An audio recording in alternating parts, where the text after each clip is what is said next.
और उस सेल का अपना एक इंटरनल रेजिस्टेंस होगा, ठीक है। उसको डिटरमाइन करने के लिए एक तो ये आपका रियोस्टेट हो गया, एक हम एक्सटर्नल रेजिस्टेंस लगाएंगे जिसका नाम R होगा, ठीक है। थोड़ा ऊपर बनाऊँ तो ये कुछ ऐसा है कि यहाँ पे हम पे एक एक्सटर्नल रेजिस्टेंस फिक्स वैल्यू का रखेंगे, यहाँ पे की रखेंगे। जब तक हम ये की प्रेस नहीं करेंगे तब तक ये हमारी जो सेल है EMF E internal resistance R का, ये एक्शन में नहीं आएगा। तो इस की के को प्रेस करना बहुत ज़रूरी है। अब आप पे 2 कीज़ हो गई तो कुछ नहीं, इसे K1 मान लो या K' मान लो, कोई दिक्कत नहीं है, उसको की के ही रहने दो नीचे वाली को। मेन बात यह है कि जब तक आप ये की के प्रेस नहीं करेंगे तब तक ये एक्सटर्नल रेजिस्टेंस इस EMF से करंट ड्रॉ नहीं कर पाएगा। अब समझो एक बात, मान लो कि ये जो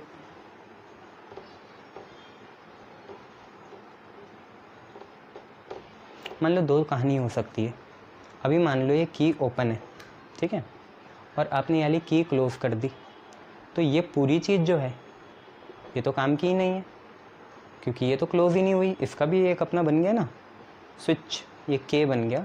जब तक आप इसे क्लोज नहीं करोगे तब तक ये मेन सर्किट में आ ही नहीं पाएगा। ये पूरा जो अरेंजमेंट है ये मेन सर्किट में तभी आएगा जब की के को क्या करो, क्लोज करो। अभी नहीं कर रहे, तो मान लो अभी नहीं कर रहे, और उस केस में मान लो कि ये EMF E है, चलो इसे E' मान लो, मेरे को कोई प्रॉब्लम नहीं है, इस EMF को E मान लो, ठीक है। तो होगा क्या, होगा ये जब भी नीचे वाला अरेंजमेंट मेन सर्किट में आ ही नहीं पाया, तो अभी के लिए तो हम नेचुरल केस ये लिख सकते हैं कि E = KL1। अभी जनरली आपका E = KL1 हो गया, ठीक है। मतलब ये जॉकी लगाओगे भी तो वो ऊपर वाले सर्किट के इन्फ्लुएंस में होगी, ठीक है। तो ये E = KL1 कब आया, जब cell whose internal resistance is determined, या when cell whose internal resistance have to be determined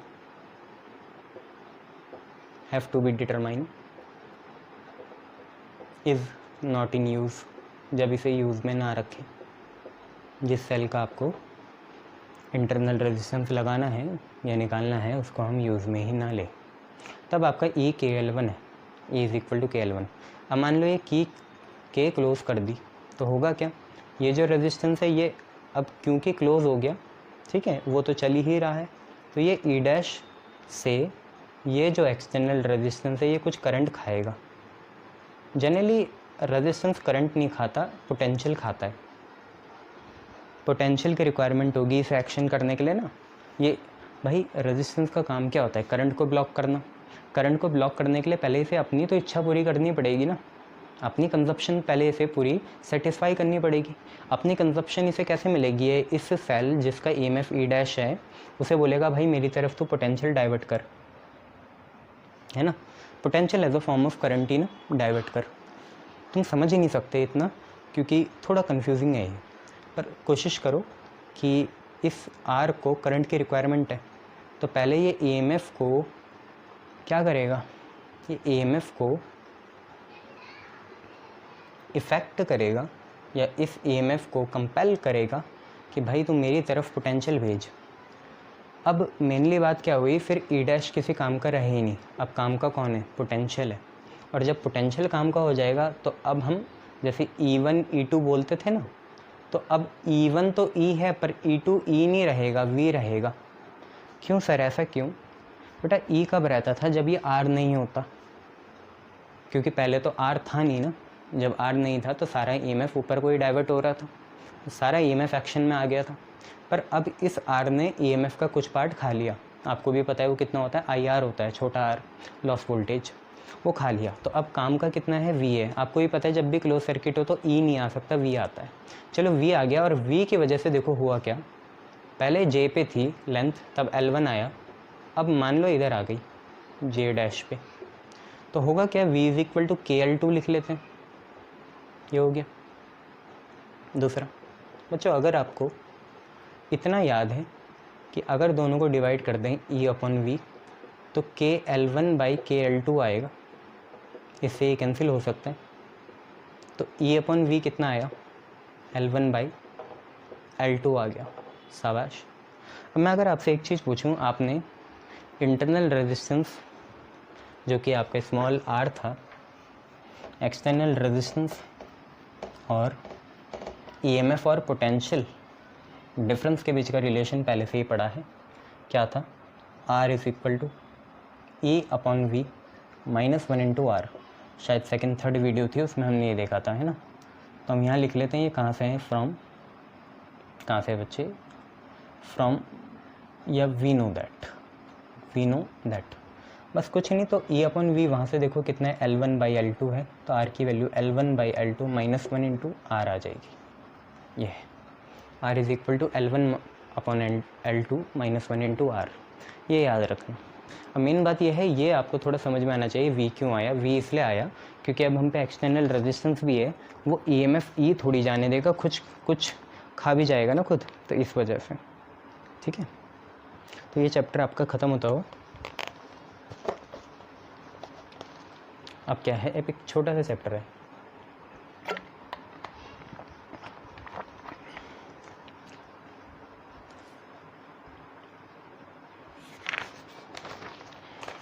जिसको हम बोलते हैं हीटिंग इफेक्ट ऑफ करंट। तो देख लीजिए उसमें क्या है, एक छोटा सा चैप्टर है जिसका नाम है heating effect of current.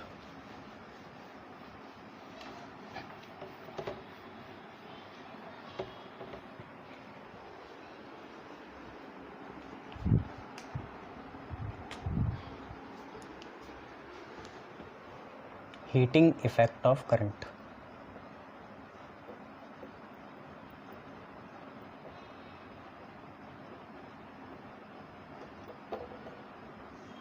Main बात क्या है हीटिंग इफेक्ट ऑफ करंट में, सबसे पहले तो आपको जूल्स हीटिंग लॉ पढ़ना पड़ेगा, जो आपने 10th में पढ़ा है।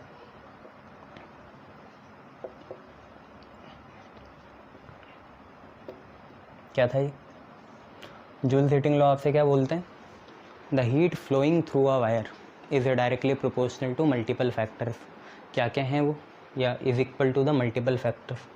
एच के की वैल्यू यहाँ 1 हो जाती है ना, प्रोपोर्शनलिटी कांस्टेंट की। तो जो हीट प्रोड्यूस होती है एच, अगर एच आपकी हीट है, वैसे तो क्यू से डिनोट करते हैं, पर हीट एच से भी कर सकते हैं, तो heat is directly proportional to I square, ठीक है।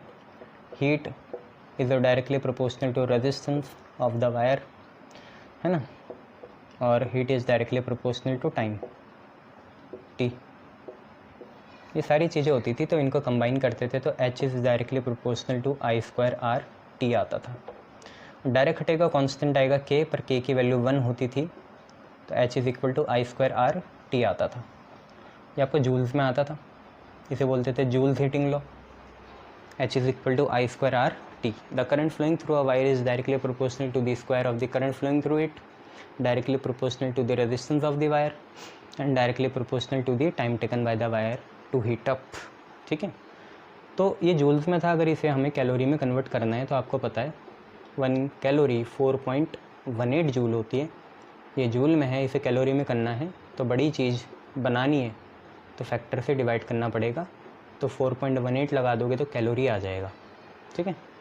अब इसकी एक डिफरेंशियल फॉर्म भी होती है जिसको आपको याद करना है, क्योंकि वो यूनिट 4 में यूज़ अप है, उसका यूज़ हम 4th यूनिट में करेंगे।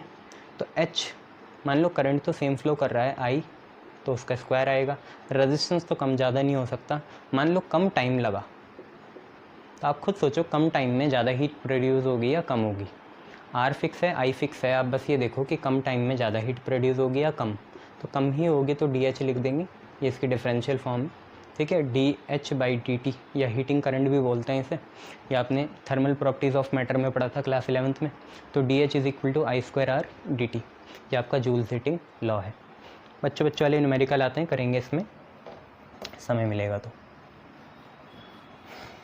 चलिए नई चीज़ देखिए,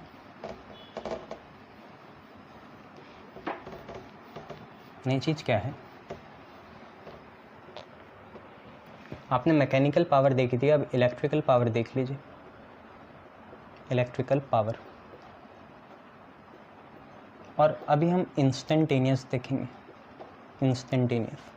इंस्टेंटेनियस पावर ही होती है यहाँ पे, बहुत तेज़ी से प्रोसेस होती है ना इलेक्ट्रिसिटी। इलेक्ट्रिकल प्रॉपर्टीज़ बहुत तेज़ी से होती हैं, प्रोसेस बहुत तेज़ होती है इलेक्ट्रिकल, तो इसलिए इंस्टेंटेनियस देखेंगे। तो देखिए पावर इंस्टेंटेनियस का एक फार्मूला तो आपने पढ़ा ही है, इंस्टेंटेनियस पावर का एक फार्मूला आपने पढ़ा ही है, voltage into current, V into i, बस ये बेसिकली याद रखे करो। अब क्योंकि V is equal to i r होता है ओम्स लॉ से, तो पावर इंस्टेंटेनियस क्या बनी, V तो आई आर हुआ और एक आई चल ही रहा है, आई इंटू आई कितना हुआ, आई स्क्वायर हुआ, तो आई स्क्वायर इंटू सिंगल आर आ जाएगा, ये आ गया। ठीक है, देन एक वी आई के टर्म्स में हो गया, एक आई आर के टर्म्स में हो गया। अब एक वी और आर के टर्म्स में बनाते हैं, तो यहीं से देखिए आई कितना होगा, आई होगा आपका वी बाई आर। अगर आई आपका वी बाई आर है तो पावर इंस्टेंटेनियस क्या बनेगी, आई को लिखो वी बाई आर, और आई का स्क्वायर चल रहा है तो वी स्क्वायर और आर स्क्वायर, और एक आर तो चल ही रहा है, ये आर ये रहा, आई स्क्वायर हो गया V square by R square, R से आर कैंसिल। पावर इंस्टेंटेनियस की वैल्यू कितनी आई, वी स्क्वायर बाई आर आ गई, ये आपको याद रखना है। तो ये इलेक्ट्रिकल पावर्स थी। अब एक चीज़ है एक और, क्या कि जो आपकी इलेक्ट्रिकल एनर्जी होती है यहाँ पे, वो कैसे आएगी, इलेक्ट्रिकल एनर्जी। तो आपको पता है बच्चे, work done by time taken power होता है, हालांकि वो एवरेज पावर होता है। Power instantaneous is total work upon total time, ये होता है। तो हम एक काम करेंगे, फॉर द सेक आज एवरेज और इंस्टेंटेनियस को सेम ही लेंगे, तो थोड़ी देर के लिए, है ना। तो पावर इंस्टेंटेनियस क्या हो जाएगा, work done by time taken, हालांकि dt लगाना चाहिए, फिर ऐसे dw/dt लगाना चाहिए ऐसे, ठीक है, पर नहीं कर रहे, इतना थोड़ा सिंपल ही बना रहे हैं, बुक्स में भी ऐसे ही रहता है। तो पावर का फार्मूला होता है work upon time, work is a form of energy, e से डिनोट कर लो, है ना, एनर्जी को ई से डिनोट कर लो, ईएमएफ नहीं है, ये एनर्जी है, तो एनर्जी हुआ पावर इनटू टाइम। तो इलेक्ट्रिकल एनर्जी होती है power into time, power into time taken. अब देखिए पावर का एक फार्मूला हो गया कितना, v इंटू आई, तो एक तो बना यहाँ से वी आई, और अगर टाइम t होता तो वी आई टी, ये पहला फार्मूला। दूसरा देखिए आई स्क्वायर आर लिख सकते हैं पावर को, बच्चों पावर को आई स्क्वायर आर लिख सकते हैं, टाइम तो चल ही रहा है, तो दूसरा ये हो गया। एक वी आई हो गया, आई आर हो गया, वी आर के टर्म्स में वी स्क्वायर बाई आर लिख सकते हैं पावर को, तो V square by R into T हो गया, यहाँ पे तीसरा आ गया। ठीक है, इलेक्ट्रिकल एनर्जी के इतने फार्मूले हैं, याद रखना, शाबाश। अब जरा दो तीन बातें, वो दो तीन बातें क्या हैं, थोड़ा ध्यान रखना क्या है, क्योंकि पावर के तीन फार्मूले हैं, तो ज़रा समझो किस टाइम क्या लगाना है। तो मान लो किसी क्वेश्चन में ये चीज़ें पावर है, वी और आई है, किसी क्वेश्चन में पावर है, वी है और आई है। इसका देखो, जैसे मैंने पहले ही बताया था आपको, ऐसे चीज़ें पी वी आई है, तो अगर मान लो आई कांस्टेंट हो, आई कांस्टेंट हो, तो देखते हैं रिलेशन बनाते हैं। अगर आई कांस्टेंट होगा, आई कांस्टेंट हो गया, तो power is directly proportional to voltage, power is directly proportional to voltage, ये याद रखना। मतलब P1/P2 बराबर कितने के, V1/V2, ठीक है, P1/P2 बराबर कितने के, V1/V2 के। अब मान लो यहीं पे क्या हो, V कांस्टेंट हो जाए, V क्या हो जाए, कांस्टेंट हो जाए। V कांस्टेंट होगा, ये कांस्टेंट हो गया, तो पावर इंस्टेंटेनियस करंट के क्या आगे, डायरेक्ट आ गई, power is directly proportional to current, मतलब P1/P2 is equal to I1/I2। ठीक है, ये याद रखना। ये दो चीज़ें तब हैं जब पी आई और वी हो। अब ज़रा वो देखो क्या हो, पी आई और आर हो क्वेश्चन में, नहीं तो आप कंफ्यूज होते रहेंगे क्या लगाएं। पी आई और आर हो, फार्मूला याद रखना, power is i square r. मान लो आर कांस्टेंट हो, पी तो रखना ही है, आर कांस्टेंट हो, आर कांस्टेंट हो गया तो power is directly proportional to I square आ गया। आर कांस्टेंट हो गया तो power is directly proportional to I square आ गया। इसका मतलब P1/P2 इज़ इक्वल टू, देखो स्क्वायर है ना, तो अंदर तो ऐसे लिख सकते हो I1/I2 और इसका बना दोगे स्क्वायर, तो P1/P2 is equal to I1/I2 का क्या, होल स्क्वायर। अब इसके बाद मान लो अगर यहाँ करंट ही कांस्टेंट हो जाता, करंट कांस्टेंट हो जाता तो आपका पावर डायरेक्टली प्रोपोर्शनल आ जाता आर के। करंट कांस्टेंट होता तो पावर डायरेक्टली प्रोपोर्शनल आ जाता आर के। इसका मतलब P1/P2 बराबर आ जाता R1/R2 के। ठीक है, ऐसे। अब एक आखिरी है नीचे, तो उसको देख लो। मान लो क्वेश्चन में PV और R होता, PV और R, PV और R होता, रिलेशन आपको पता है पावर है V²/R। मान लो वोल्टेज सेम होती, और वोल्टेज सेम आपको पता है कहाँ होती है, पैरेलल में, पता है ना, और करंट सेम कहाँ होता है, सीरीज़ में। ठीक है, ये सारी चीज़ें यहाँ पे करंट अगर सेम होता है, P इंस्टेंटेनियस डायरेक्टली प्रोपोर्शनल आया V के, तो वहाँ करंट सीरीज़ में होता है सेम। ठीक है, वोल्टेज सेम हो जाती है बेटा, तो P is inversely proportional to R आता। इसका मतलब P1/P2 इन्वर्स होता है ना, 1 ऊपर तो यहाँ 1 नीचे, और अगर यहाँ 2 नीचे है तो वहाँ 2 ऊपर आएगा, तो P1/P2 आपका R2/R1 आता। पर अगर आपका V सेम ना होके R सेम हो जाता, जो कि बहुत कम केसेस में होगा, तो पावर इंस्टेंटेनियस डायरेक्टली प्रोपोर्शनल आ जाता पोटेंशियल के स्क्वायर के। ऐसा बन ही नहीं सकता क्वेश्चन, पर कर लो। तो P1/P2 बराबर V1/V2 का होल स्क्वायर आ जाएगा। ये चीज़ है ना, तो इतनी चीज़ें देख लो आप लोग।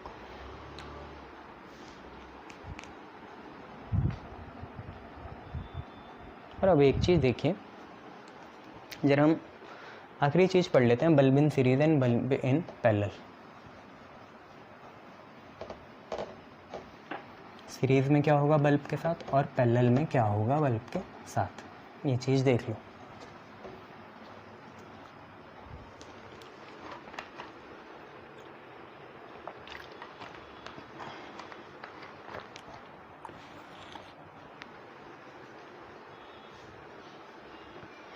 ध्यान से देखो,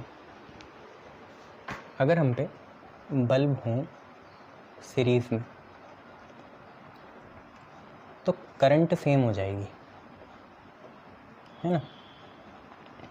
तो कोई एक ऐसा फार्मूला देखो पावर का कि जिसमें करंट आ रही हो। पावर के 3 फार्मूले हैं, यहाँ लिख लेता हूँ मैं। पावर के 3 फार्मूले हैं, VI और I²R और V²/R। मैं चाहूँगा आप ये लगा दीजिए, क्योंकि वोल्टेज का भी पता नहीं है, तो हम ये वाला फार्मूला लगा रहे हैं, power is equal to I²R। आप देखिए I क्या है, सेम है। I क्या है, सेम है। I जो है वो सेम है, सीरीज़ है ना, तो करंट सेम होगा। I सेम है तो power is directly proportional to resistance आ गई। ठीक है, इसका मतलब मैंने ये नहीं बोला आइडेंटिकल बल्ब, इसका मतलब जितना रेजिस्टेंस ज़्यादा उतनी पावर ज़्यादा। ये बात समझ में, मतलब जितनी पावर ज़्यादा होगी, वॉट होता है ना, उतना रेजिस्टेंस ज़्यादा होगा। तो समझो इसका चक्कर क्या है। मान लो आप पे 2 बल्ब होते हैं सीरीज़ में, एक एरा, एक एरा, एक 100 वाट का, एक 10 वाट का, एक 100 वाट का है और एक 10 वाट का है बल्ब। तो समझ लो 100 वाट, क्योंकि power is directly proportional to R है, तो जिसकी पावर 100 वाट है उसका मैं रेजिस्टेंस ऐसे ही अज्यूम करता हूँ लीनियर रिलेशन से कि 100 ओम हो जाता, और जिसकी पावर 10 वाट है उसका रेजिस्टेंस हो जाता 10 ओम। आप मुझे बताइए कौन ज़्यादा ग्लो करता है, जिसका रेजिस्टेंस हाई है जो करंट को अपोज करेगा, या जिसका रेजिस्टेंस कम है। तो ऑब्वियसली आपको पता है जिसमें रेजिस्टेंस कम होगा वो ज़्यादा ग्लो करेगा। ठीक है, तो since bulb having low resistance will will glow bright, ज़्यादा ग्लो करेगा। कम रेजिस्टेंस होगा तो भाई ऑब्वियसली यहाँ पे ये रिलेशन से मतलब नहीं है भाई, रेजिस्टेंस का जनरल रिलेशन देखो, रेजिस्टेंस ज़्यादा होगा तो करंट कम ग्लो कर, वो बल्ब लेस ग्लो करेगा, कम ब्राइट होगा, ठीक है। तो bulb having low resistance will glow bright. अब सिंपल सी बात है, लो रेजिस्टेंस मतलब लो पावर हो गया ना यहाँ, लो रेजिस्टेंस मतलब यहाँ क्या है, लो पावर है, क्योंकि पावर और रेजिस्टेंस के बीच में कैसे रिलेशन है, डायरेक्ट है, इसलिए बोल रहा हूँ मैं। जितना कम रेजिस्टेंस उतनी कम पावर, उतना ज़्यादा वो ब्राइट करेगा, ग्लो करेगा, ठीक है, समझ में आया भाई। कम रेजिस्टेंस है तो ब्राइट ज़्यादा करेगा, ज़्यादा मतलब ब्राइट ही है, ग्लो ज़्यादा करेगा, है ना, मतलब ब्राइट होगा। तो ऑब्वियसली बस यहीं से देख लेना, कम पावर में जीतेगा या कम पावर वाला ज़्यादा जीतेगा, सीरीज़ में या ज़्यादा ग्लो करेगा, ये देख लेना। अब अगर हम ये देखें bulb in parallel, bulb in parallel, तो आपको भी पता है, समझ में आ गया सबकॉन्शियसली कि उल्टा होगा, ज़्यादा रेजिस्टेंस वाला यहाँ ग्लो करेगा। पर देखते हैं क्या चक्कर है। देखो बल्ब इन पैरेलल है तो एक तो हमें P लेना है, एक V लेना है, एक R लेना है, V I साथ में नहीं होने चाहिए।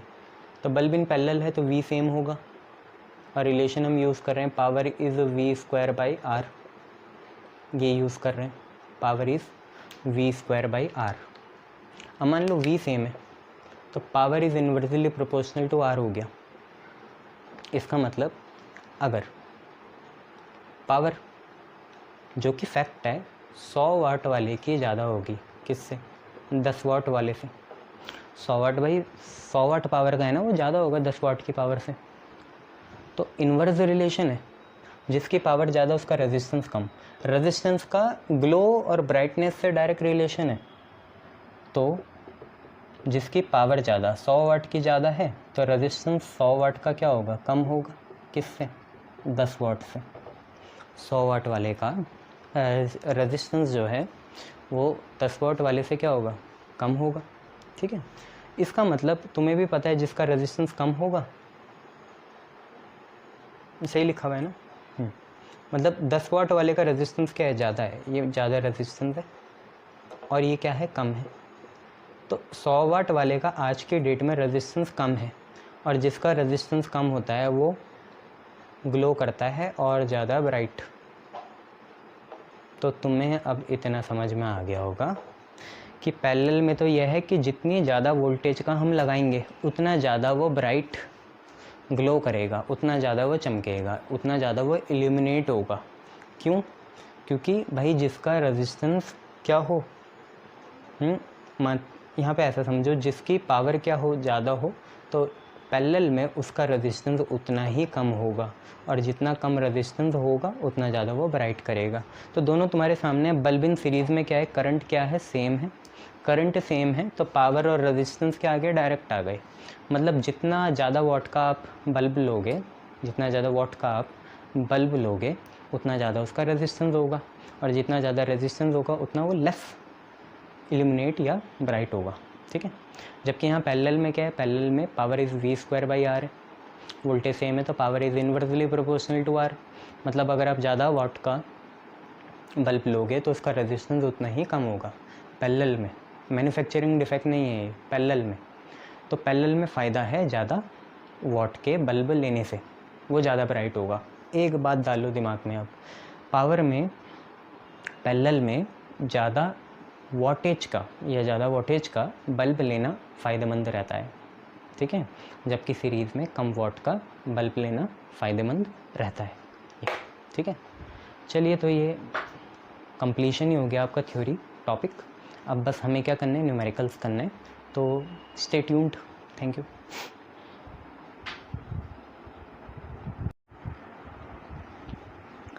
गुड आफ्टरनून आप सबको। जैसे कि आपको पता है कि करंट इलेक्ट्रिसिटी की हमने थ्योरी वाली सारे क्वेश्चंस कर लिए हैं, तो अब हम लोगों को न्यूमेरिकल्स करने चाहिए। तो आज न्यूमेरिकल्स की पहली वीडियो है, जो आपकी नई सीरीज़ आएगी वो आपकी न्यूमेरिकल सीरीज़ आएगी करंट इलेक्ट्रिसिटी में, और कोशिश करेंगे कि इसमें 100 के लगभग हम न्यूमेरिकल्स कर लें, तरह तरह के, ठीक है, right from boards to competition, ठीक है। चलिए पहला क्वेश्चन देखते हैं। पहला क्वेश्चन बच्चे आपसे बोल रहा है कि हाउ मच चार्ज, कितना charge, how much charge flows through अ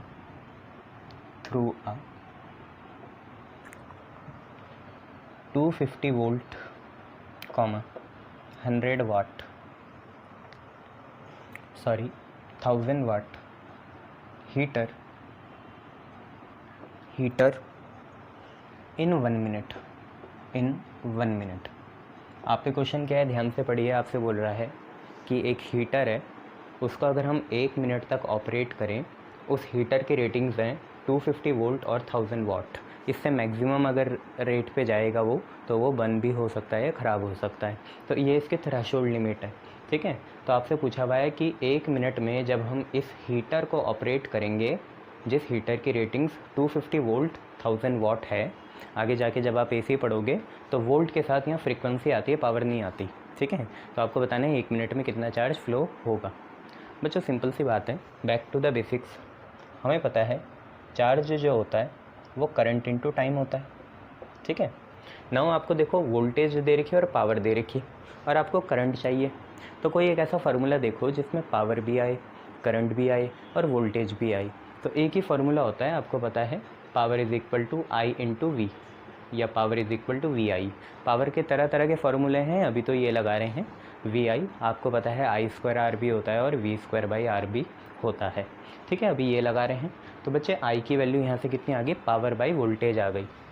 तो Q is equal to I T था, T तो ऐसे ही रहा, आई की जगह हमने लिख दिया पावर बाई वी, आई की जगह power by v. Now values डालिए, देखिए पावर है 1000 watt, voltage is 250 and then time is your 1 minute. So you have to change that in second.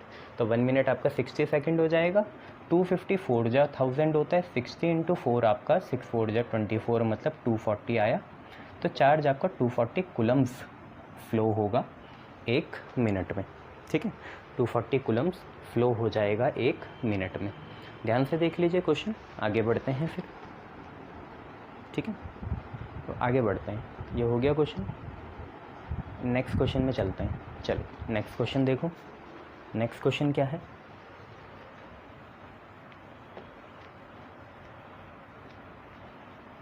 Next question आपसे कह रहा है कि प्लॉट ग्राफिकली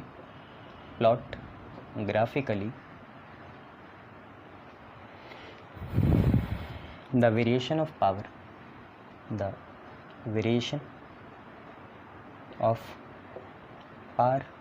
या पावर अक्रॉस लोड आपको बताया था मैंने, टीवी फ्रिज एसी होता है, लोड मतलब लोड रेजिस्टेंस होता है आर।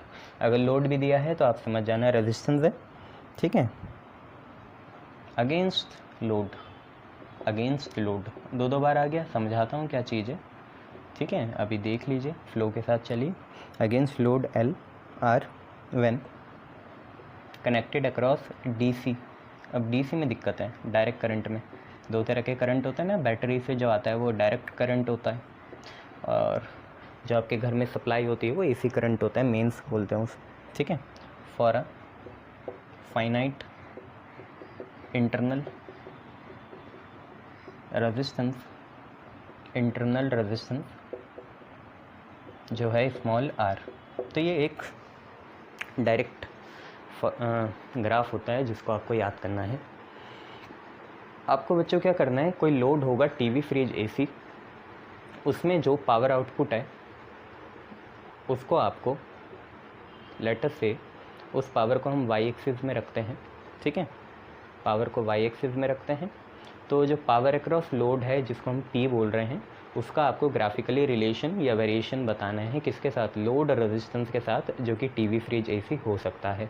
पर यहाँ पे हम इंटरनल रेजिस्टेंस को नेगलेक्ट नहीं कर सकते। तो आपको पता है पावर जनरली होती है आई स्क्वायर आर। बच्चों अगर हम यहाँ पे जैसे कोई लोड ले लें, लेटर से ये लोड रेजिस्टेंस है आर, और ये किसी बैटरी के अलॉन्ग लगा हुआ, बैटरी ही हमारी डीसी सप्लाई है, तो आपको पता है इस बैटरी का EMF E होगा और इंटरनल रेजिस्टेंस कितना होगा, R होगा। तो जनरली अगर हम यहाँ पे करंट की वैल्यू निकालते तो सिर्फ मैं करंट की वैल्यू बता रहा हूँ आपको। करंट कितना आता है, करंट होता है EMF अपॉन, वैसे तो वोल्टेज बोलना चाहिए पर आज EMF से काम चलाते हैं, नहीं तो आप वोल्टेज भी कर सकते हो। तो I is equal to V/R होता है, V की जगह E आएगा और नीचे आएगा टोटल रेजिस्टेंस। टोटल रेजिस्टेंस होगा बेटा load resistance plus internal resistance, मतलब R प्लस कितना, small r। Load resistance R हो गया, इंटरनल रेजिस्टेंस आपका स्मॉल r हो गया। तो I की value I E by total resistance, ठीक है। I होता है V/R, वहीं से बना E बाई टोटल रेजिस्टेंस। पर यहाँ स्क्वायर चल रहा है तो यहाँ स्क्वायर लगाना पड़ेगा और साथ में यहाँ पे R लगाना पड़ेगा। तो पावर का ऐसा रिलेशन है। तो अगर आप पावर और R का रिलेशन देखें जर्नली, पावर और R का तो बहुत अजीब सा रिलेशन है। देखिए पावर यहाँ से तो डायरेक्टली दिख रही है आपको, पर R प्लस R के इन्वर्स है, R प्लस R के होल स्क्वायर के क्या है, इन्वर्स है। तो आपको तो जनरली जब आप ये वेरिएशन देखोगे तो आपको इस R को नेगलेक्ट तो करना नहीं है, क्योंकि उन्होंने बोल ही दिया है क्वेश्चन में कि फाइनाइट इंटरनल रेजिस्टेंस है R। तो ये ग्राफ कैसे बनेगा, ये ग्राफ बनेगा कैसे, है ना, क्योंकि इसमें हम सिर्फ R पे डिपेंड नहीं कर रहे हैं। R पे करते तो डायरेक्ट बन जाता, हम ऐसे डिपेंड कर रहे हैं R प्लस R के होल स्क्वायर के। अब उस पर इंडिविजुअली डिपेंड नहीं कर रहा है, इंटरनल पे भी कर रहा है। तो बच्चों जब भी कभी ऐसी रिलेशन आई कि जहाँ पे एक चीज़ A इन्वर्सली प्रोपोर्शनल हो B के स्क्वायर के, A is inversely proportional to B के स्क्वायर के, तो शायद ये हमने 11th में भी पढ़ा था कि फर्स्टली इंक्रीज देन डिक्रीज, पर पढ़ा बहुत अजीब सी जगह था जिसको हम बोलते हैं केमिकल काइनेटिक्स। और केमिकल काइनेटिक्स आपका थोड़ा सा पोर्शन क्लास 11th में आपका इक्विलिब्रियम में आया था थोड़ा सा, जब हमने rate of reaction forward backward देखी थी तो वहाँ पे ऐसा ही हम पे रिलेशन आई थी। तो हम वहाँ पे भी कैसे बनाते थे, firstly increase then decrease, firstly increase then decrease, ठीक है। इसकी सबसे मैक्सिमम वैल्यू कहाँ आती है, तो जैसे वहाँ पे मैक्सिमम वैल्यू तब आ जाती थी जब इक्विलिब्रियम होता था, मतलब फॉरवर्ड बैकवर्ड बराबर होते थे। ऐसे यहाँ पे मैक्सिमम वैल्यू कब आएगी, जब एक्सटर्नल रेजिस्टेंस और इंटरनल रेजिस्टेंस क्या हो, बराबर हो। और उस मैक्सिमम वैल्यू में, जैसे ये पीक वैल्यू है मैक्सिमम, ये तब आई जब एक्सटर्नल और इंटरनल बराबर हो गए। पर इस पीक वैल्यू में पावर को हम P मैक्स बोलते थे, मैक्सिमम पावर। तो इतना सही आपका ग्राफ है, आपको ये याद रखना है, ठीक है, फ़ायदा रहेगा। आपको रीज़न पूछे तो ये लिख देना, नहीं तो आपको ग्राफ ड्रॉ करने के लिए आए तो firstly increase then decrease. Physical significance आपको पता ही है, होगा क्या, पहले तो load resistance maximum power obtain करना चाहेगा, फिर उसके बाद इंटरनल रेजिस्टेंस भी अपनी शेयरिंग मांगना शुरू करेगा। फिर एक समय क्या होगा, ज़्यादा से ज़्यादा जो आपकी वोल्टेज या जो आपकी इलेक्ट्रिकल एनर्जी बन रही है वो as a form of heat dissipate होना शुरू हो जाएगी या लॉस्ट होना शुरू हो जाएगी। तो उसके बाद आपको जो भी आउटपुट है वो नीचे की तरफ गिरना शुरू हो जाएगा। तो ये आपका एक ग्राफ है, आप लोग चेक करिए इसे, और हम फिर इसके बाद आगे बढ़ते हैं।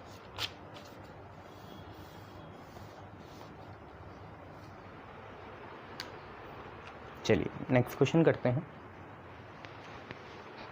नेक्स्ट क्वेश्चन है,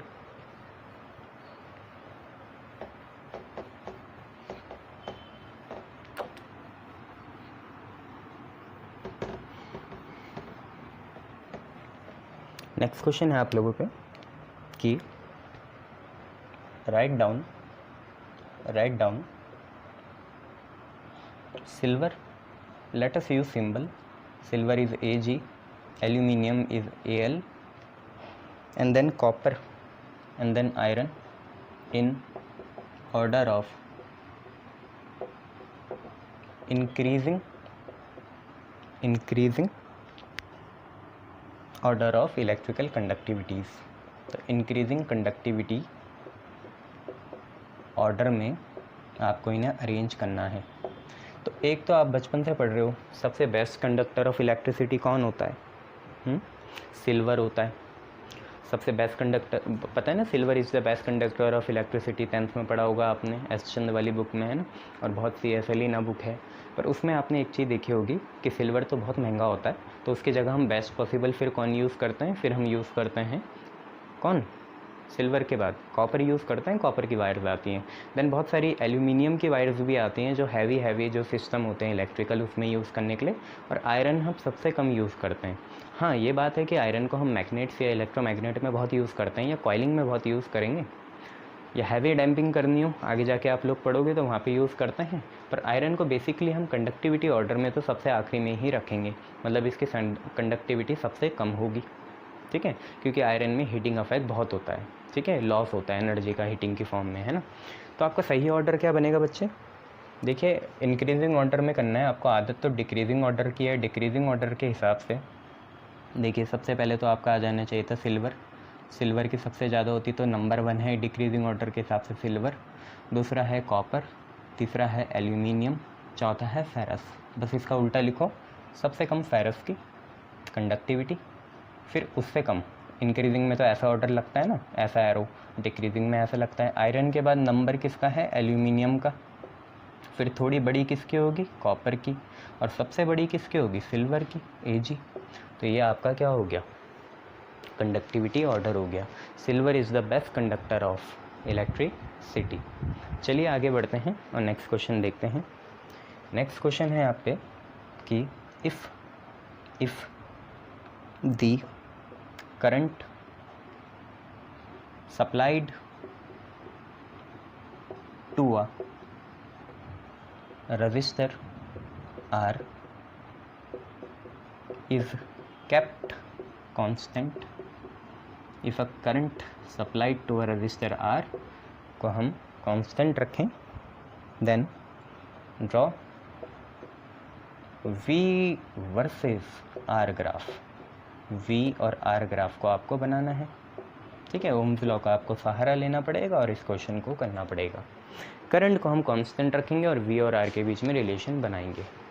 बच्चों हम जानते हैं ओम्स लॉ से, आप लिख देना we know that from Ohm's law कि V is equal to IR होता है, ठीक है। ना हम क्या कर रहे हैं, I को कांस्टेंट रख रहे हैं, I हमारा कांस्टेंट हो रहा है, ये हटेगा, प्रोपोर्शनलिटी सिंबल आएगा तो V is directly proportional to R आ जाएगा। उन्होंने बोला बेटा V वर्सेस R, जो पहले होता है ना, जो वर्सेस में पहले होता है वो y एक्सिस में आता है और जो बाद में होता है वो x एक्सिस में आएगा, और दोनों में लीनियर रिलेशन है, सीधा रिलेशन है, तो v भी बढ़ा r भी बढ़ेगा। कैसे बढ़ेगा आपको भी पता है, अगर ये 2 यूनिट तो ये 2 यूनिट 45 डिग्री के एंगल पे लाइन बनेगी। अगर वो थोड़ा और आगे बढ़ते और आपसे स्लोप पूछ लेते, स्लोप अगर आपसे वो स्लोप पूछ लेते तो बेटा स्लोप tan थीटा होता है, और यहाँ पे क्या होता है? Change in y upon change in x, मतलब delta v by delta R. Delta v by delta R आप कभी भी करोगे तो I ही आएगा, v अपॉन आर कितना होता है? I होता है, ठीक है। तो ये हमने थोड़ा सा क्वेश्चन को बढ़ा भी दिया है ना, प्रिपेयर फॉर द वर्स्ट, उसके लिए हमने बढ़ा भी दिया। चलिए नेक्स्ट क्वेश्चन करते हैं बच्चे, और नेक्स्ट क्वेश्चन आपसे क्या कह रहा है? नेक्स्ट क्वेश्चन आपसे कहना चाह रहा है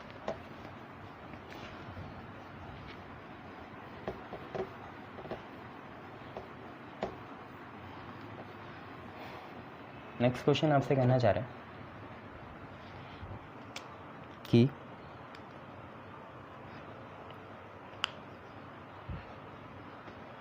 फिफ्थ क्वेश्चन आपसे कहना चाह रहा है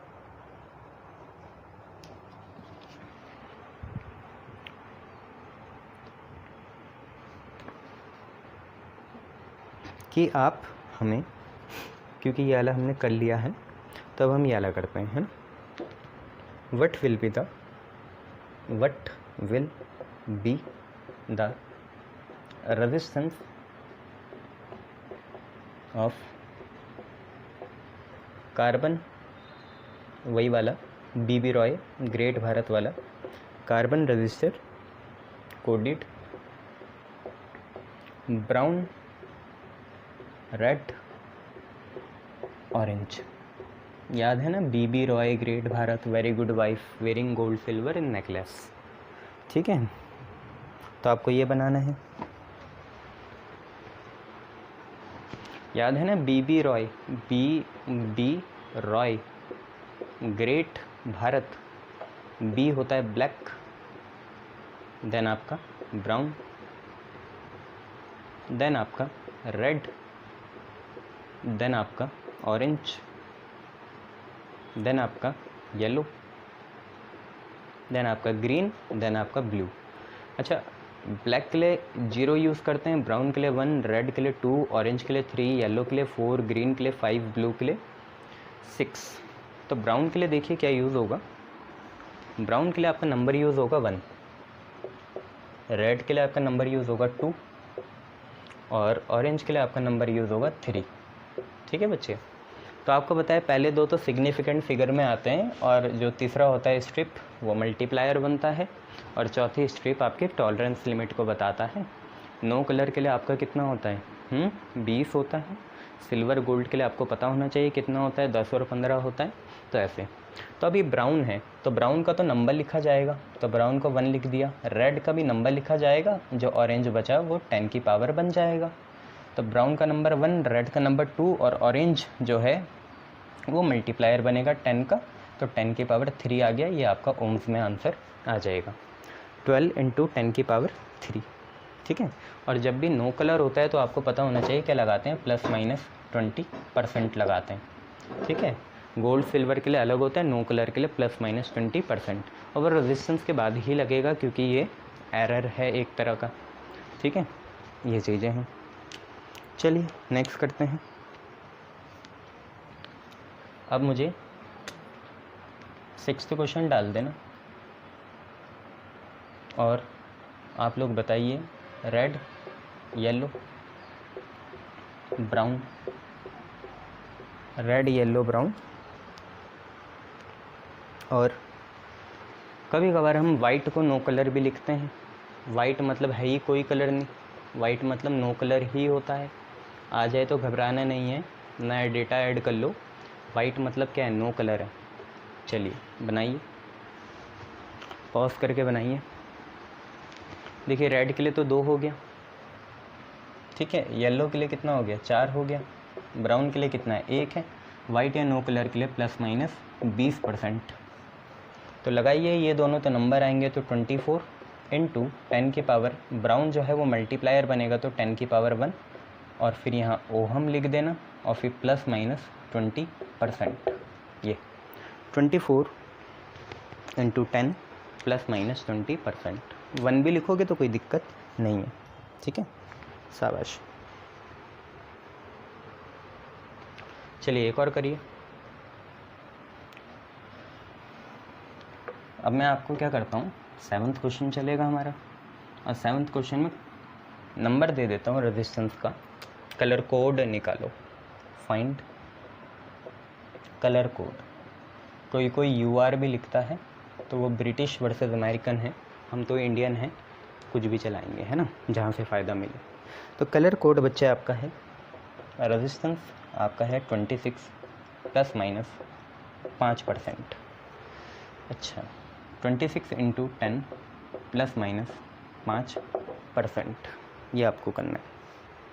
ठीक है, तो फिर वही बात, B Roy, B Roy. Black होता है 0, ब्राउन 1, रेड 2, ऑरेंज 3, येलो 4। ठीक है, और ग्रेट ब्रिटेन ग्रीन ब्लू 5 और 6। तो बच्चे 2 तो आपको दिख गया, 2 आपका क्या है, रेड है, तो पहला सीक्वेंस आपका रेड, देन 6 आपका ब्लू हो गया, देन 10 की पावर 1 है। 10 की पावर 1 मतलब क्या हुआ, ब्लैक, फिर ब्राउन आता है ना, ब्राउन। और 5% किसके लिए आया आपका, सिल्वर के लिए या गोल्ड के लिए, गोल्ड के लिए आता है ना, गोल्ड सिल्वर नेकलेस आता है ना, तो पहले गोल्ड आता है, 5 आएगा पहले, फिर 10 आएगा, फिर आपका 20 आएगा। ठीक है, तो ये आपका गोल्ड होता है। ठीक है, रेड, ब्लू, ब्राउन, गोल्ड, शाबाश। चलिए एक और क्वेश्चन कर सकते हैं इसमें, इसको अगर हम आगे बढ़ाएं, एक काम करते हैं, यहाँ पे हम 260 लिख देते हैं। तो आपको पता है आगे तो अब 260 है, पर आगे सिग्निफिकेंट फिगर सिर्फ 2 रह सकती है, तो इसे हम मॉडिफाई करेंगे, 26 लिखेंगे। ये जो 10 है, ये जो 0 है, ये इसे देंगे, मतलब 10 दिया ना आपने, 26 इंटू 10 होगा 260, तो 10 आगे देंगे, 10 की पावर 1 है, अब बनेगा 2 ±5%। अब लिखो, तो 2 के लिए तो आपका रेड, वेरी गुड, 6 के लिए आपका ब्लू, शाबाश, 2 के लिए आपका ये जो 10 की पावर 2 है उसके लिए आपका रेड आ गया दोबारा, और 5% के लिए आपका गोल्ड आ गया। ठीक है, शाबाश।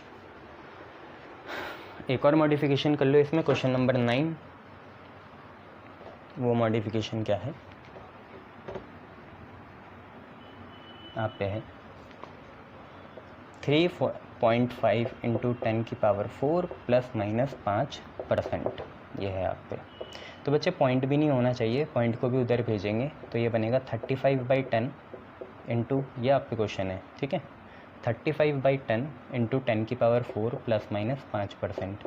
आगे सिर्फ 2 सिग्निफिकेंट फिगर होनी चाहिए, तो 10 से 1 पावर कैंसिल कर दी, तो आप पे आया 35 इंटू 10⁻³ ±5%। अब आपको अगर याद है तो बढ़िया है, याद तो करने की ज़रूरत नहीं होती, बस एक मेमोरी पैलेस में होना चाहिए वो, और सीधा वो से लिख दो बीबी रॉय, ठीक है, great Britain, black 0, brown 1, red 2, orange 3, मैं पागल नहीं हूँ, बार बार मिटा रहा हूँ, आप लोगों के लिए कर रहा हूँ, याद हो जाए, yellow 4, green 5 and blue 6।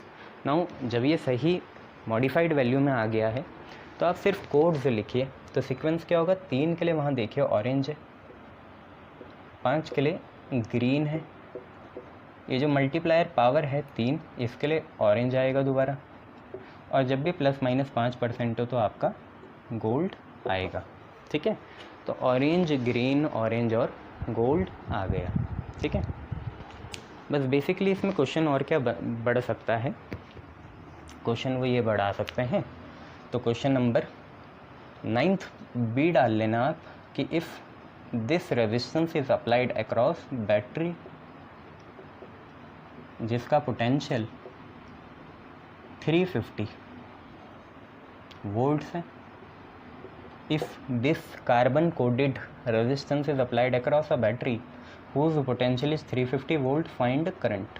Current आपको निकालना है, तो बेटा इसमें कोई सोचना थोड़ी है इतना, आई क्या होगा, V/R होगा, यही तो होगा ना, और एरर हमेशा ऊपर ही रहता है, इसलिए ये क्वेश्चन दिया, ठीक है, एरर हमेशा ऊपर होगा। तो V आप देख लो, V कितना है, 350 है, और R कितना है, R ये रहा 35 इंटू 10⁻³, और बच्चे जो भी एरर होता है वो ऊपर आएगा, तो ±5%, एरर हमेशा ऊपर आएगा। याद नहीं है, एरर में हमेशा या तो एडिशन होती है या तो सब्ट्रैक्शन होती है, बट हम मैक्सिमम पॉसिबल एरर निकालते हैं तो ऊपर ही रहने देंगे, मैक्सिमम पॉसिबल।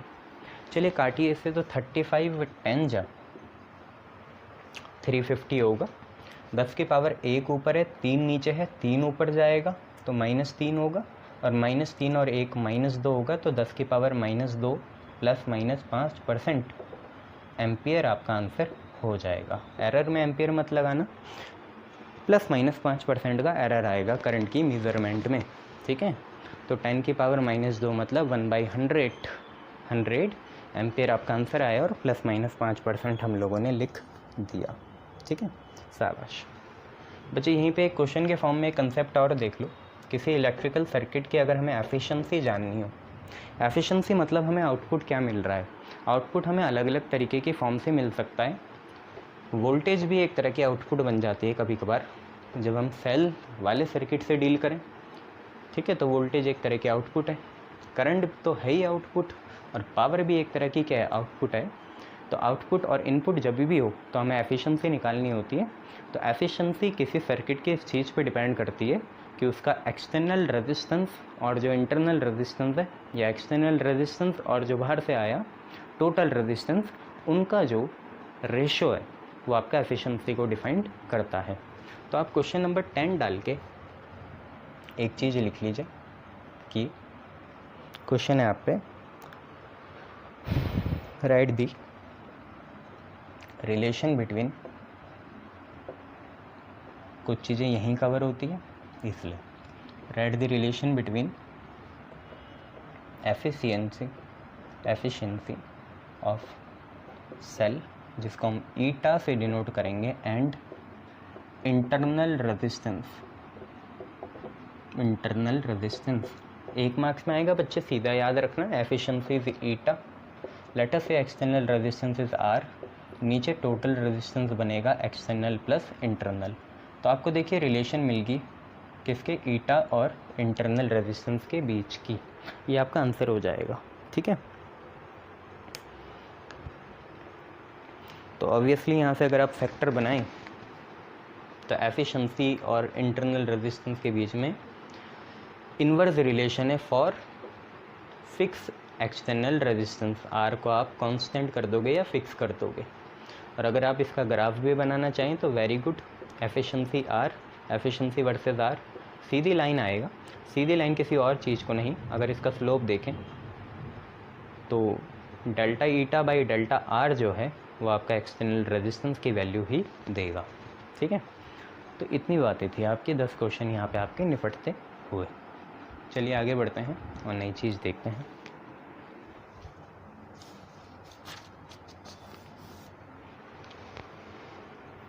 तो नया क्वेश्चन बच्चे आप पे ऐसा है,